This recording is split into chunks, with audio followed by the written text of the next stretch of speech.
क्रिया। पढ़िए और समझिए। नीचे लिखे काव्यांश को ध्यान से पढ़िए। संकटों से वीर घबराते नहीं, आपदाएं देख छिप जाते नहीं। लग गए जिस काम में पूरा किया, काम करके व्यर्थ पछताते नहीं। हो सरल अथवा कठिन हो रास्ता, कर्मवीरों को न इससे वास्ता। बढ़ चले तो अंत तक बढ़ते चले, कठिन तर गिर श्रृंग पर चढ़ते चले। आपके द्वारा लिखे गए शब्द क्रिया शब्द हैं। क्रिया का अर्थ होता है कार्य का होना या करना। प्रत्येक वाक्य क्रिया से ही पूरा होता है। क्रिया को करने वाला कर्ता कहलाता है। जो शब्द किसी कार्य के होने या करने अथवा किसी घटना के घटने, किसी व्यक्ति या वस्तु की स्थिति आदि का बोध करवाते हैं, वे क्रिया कहलाते हैं। ध्यान देने योग्य। क्रिया के बिना वाक्य पूरा नहीं हो सकता। जैसे अश्विनी रहा है, क्रिया रहित वाक्य। अश्विनी पढ़ रहा है, क्रिया सहित वाक्य।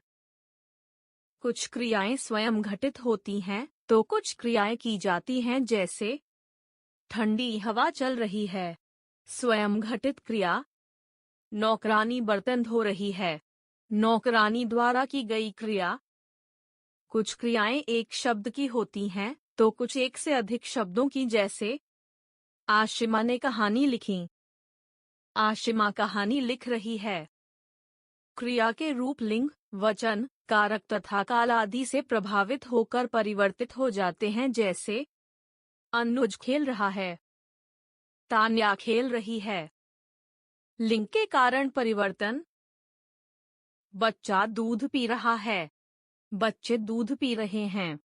वचन के कारण परिवर्तन। बाग में फव्वारा लगा है, बाग में फव्वारा लगेगा। काल के कारण परिवर्तन। क्रियाएं सामान्यतः वाक्य के अंत में लगाई जाती हैं।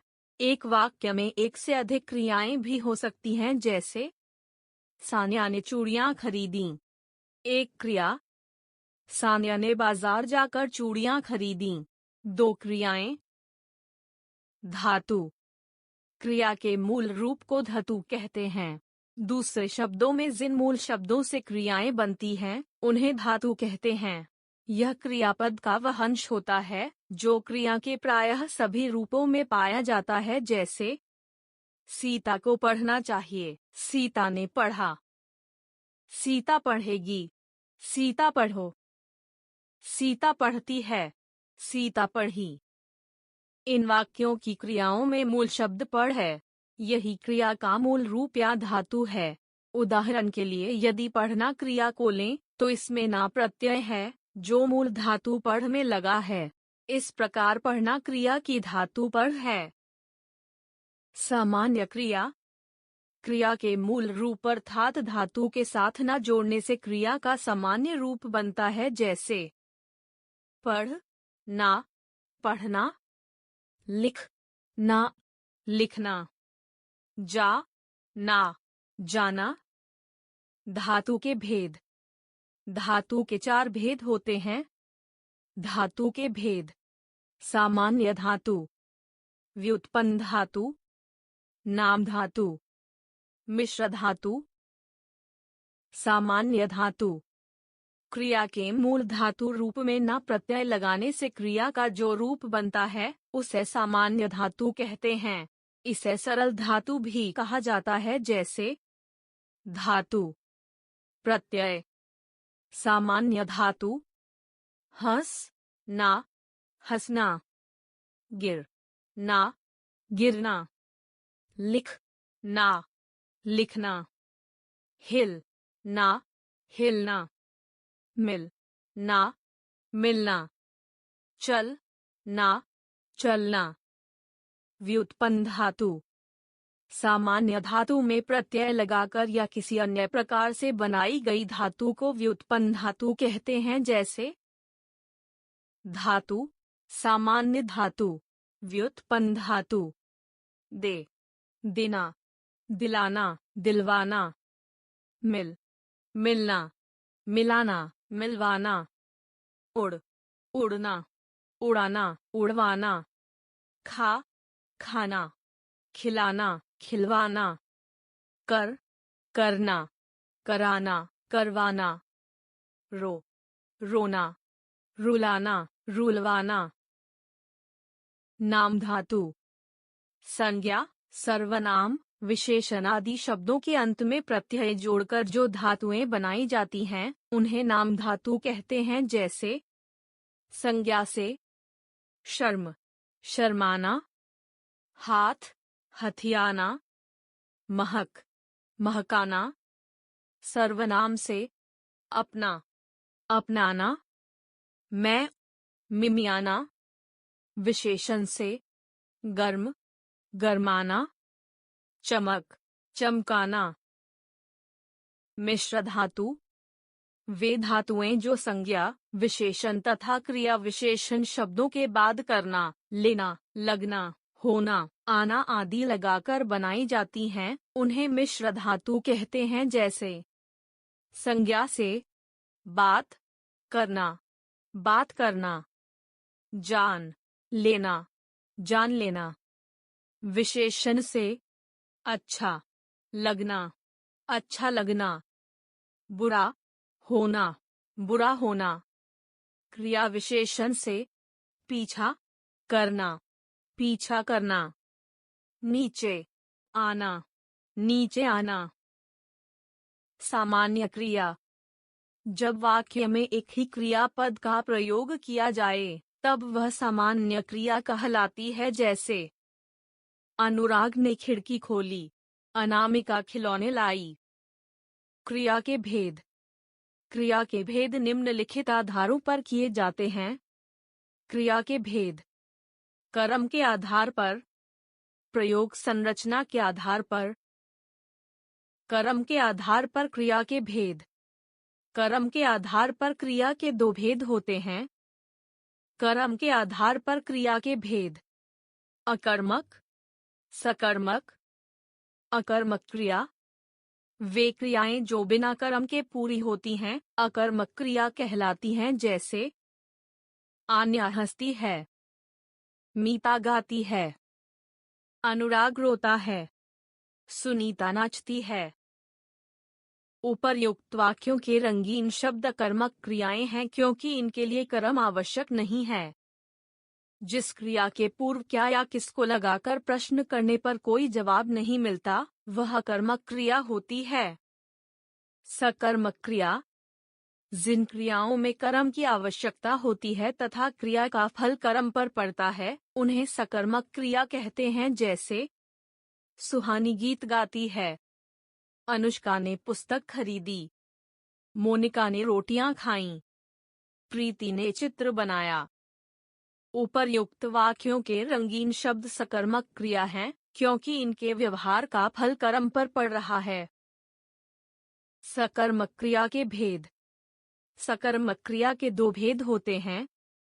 सकर्मक क्रिया, एक कर्मक क्रिया, द्विकर्मक क्रिया।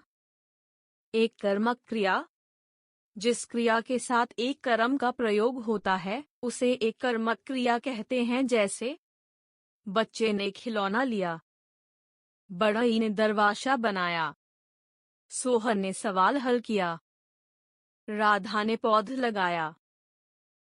उपर्युक्त वाक्यों में खिलौना, सवाल, दरवाजा तथा पौधे एक एक कर्म हैं, अतः इनमें प्रयुक्त रंगीन शब्द एक कर्मक क्रिया हैं।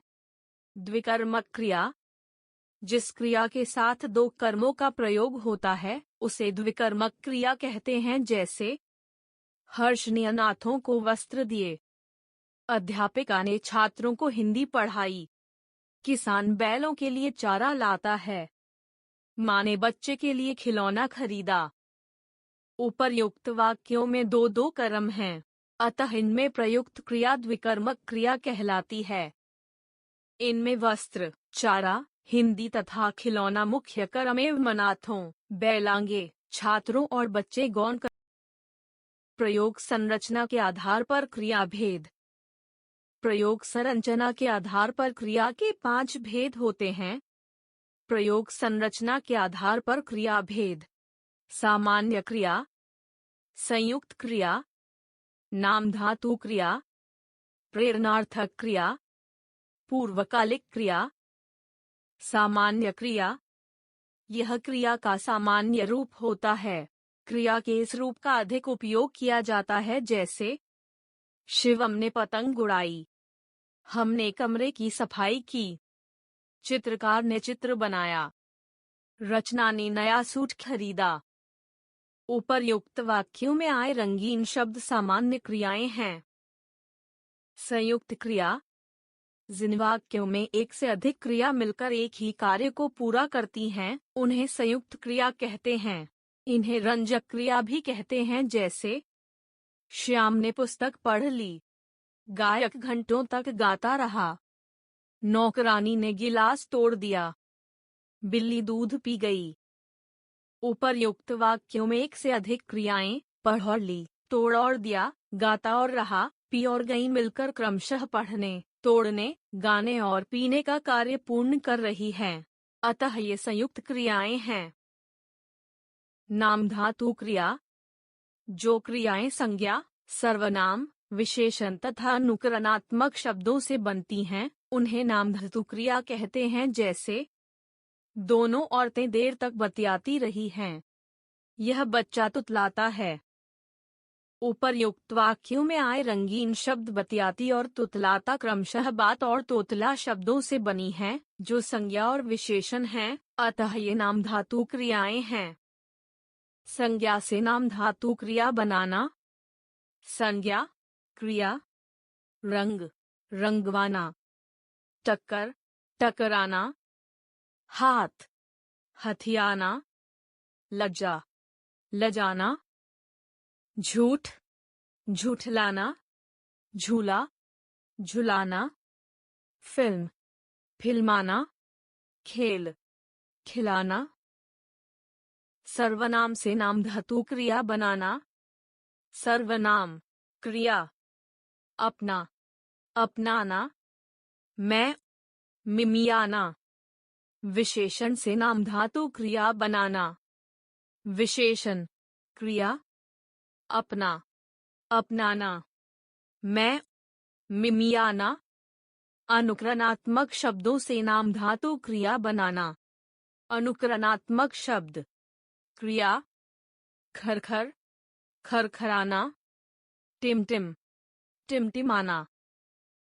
प्रेरणार्थक क्रिया, जब कर्ता स्वयं कार्य न करके दूसरों को कार्य करने की प्रेरणा देता है या दूसरों से उस कार्य को करवाता है, तो उसे प्रेरणार्थक क्रिया कहते हैं, जैसे राकेश नौकर से खाना बनवाता है, श्री राम ने हनुमान से संजीवनी बूटी मंगवाई, राधा नौकरानी से कपड़े धुलवाती है, माँ ने नौकरानी से सफाई करवाई। उपर्युक्त वाक्यों में राकेश, राध, श्री राम, माँ द्वारा स्वयं कार्य न करके क्रमशः नौकर, नौकरानी और हनुमान द्वारा करवाया जा रहा है। अतः वाक्य में आए रंगीन शब्द प्रेरणार्थक क्रियाएं हैं। प्रेरणार्थक क्रिया के रूप। प्रेरणार्थक क्रिया के दो रूप हैं। प्रेरणार्थक क्रिया के भेद। प्रथम प्रेरणार्थक क्रिया, द्वितीय प्रेरणार्थक क्रिया।